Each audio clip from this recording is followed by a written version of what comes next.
राधे राधे जी। दूसरा अवतार कुरुम कछुआ।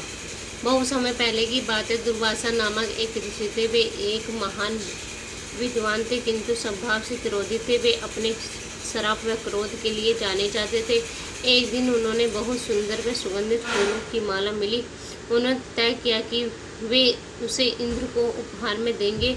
वे स्वर्ग में इस इंद्र से मिलने गए।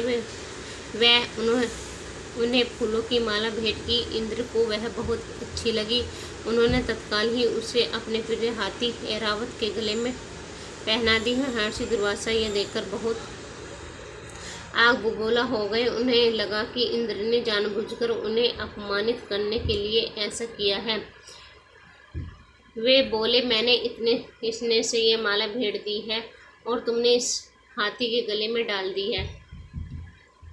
डाल दिया। तुम्हें मेरे उपहार का अपमान रखना चाहिए था। मैं तुम्हें श्राप देता हूँ, स्वर्ग के सभी देवता शक्तिहीन हो जाएं और असुर तुम पर स्वर्ग छीन लेंगे।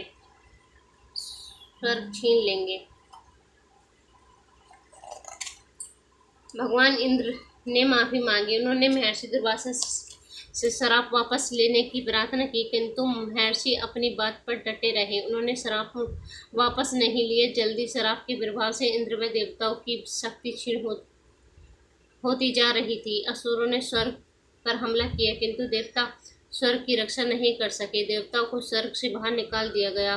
वे भगवान विष्णु के पास गए। वह समस्या का हल पूछा। भगवान विष्णु ने उन्हें सलाह दी कि वे समुद्र मंथन से अमृत निकाले। उन्होंने कहा कि अमृतपान से देवता अमर हो जाएंगे। भगवान इंद्र ने विष्णु जी से पूछा, किंतु हम तो संख्या में थोड़े से हैं। समुद्र मंथन के लिए तो और अधिक बल की आवश्यकता होगी। हमें इस कार्य में कौन सहायता करेगा? भगवान विष्णु ने उत्तर दिया, असुर तुम्हारे इस स्वर्ग कार्य में सहायक होंगे। इंद्र बोले, असुर पर वे हमारी सहायता क्यों करेंगे? विष्णु जी बोले, आप सबको असुरों से मित्रता का दिखावा करना और अमृत का आधा हिस्सा देने का वादा करके इस कार्य के लिए राजी कर सकते हो। इंद्र ने कहा, किंतु हम उन्हें अमृत देने का वादा कैसे कर सकते हैं? वे भी तो अमृतपान कर अमर हो जाएंगे। भगवान विष्णु ने देवताओं को आश्वासन दिया कि असुरों को अमृत की एक बूंद भी नहीं मिल पाएगी। वे बोले, चिंता मत करो, वह सब मुझ पर छोड़ दो। मैं जानता हूँ असुरों से अमृत की रक्षा कैसे करनी है। इंद्र देवता व अन्य देवताओं ने मिलकर इस कार्य को करने की योजना बनाई। फिर भगवान इंद्र असुरों के राजा बलि के पास गए। उन्होंने बलि को समझाया बुझाकर राजी कर लिया कि वे सब मिलकर सागर से अमृत निकालेंगे, जिससे पीकर देवता व असुर अमर हो जाएंगे। असुर उनकी सहायता के लिए मान गए।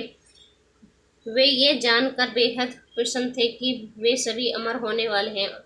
उन्होंने मंदार पर्वत को उखाड़ कर सागर में रखा। उसे मथानी बनाया गया। वह भगवान विष्णु के आदेश से नाग वास्तविक मंथने की डोरी बनाई। जल्दी ही देवता व असुर सागर मंथन की प्रक्रिया में जुट गए। जो ही वे पर्वत से मंथने लगते तो वह पानी में फिसल जाता, क्योंकि उसके नीचे कोई आधार ही नहीं था।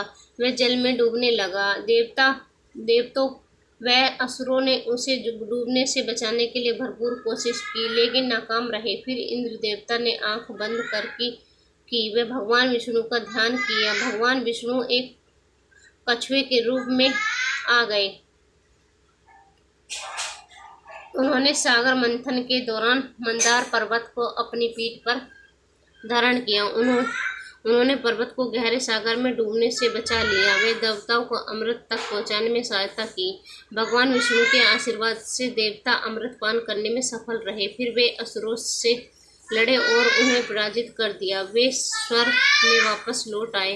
वे सुख से रहने लगे। इस प्रकार भगवान विष्णु के कुकर्मा अवतार ने देवताओं को अमृत पान करने में अमर होने में सहायता की। राधे राधे।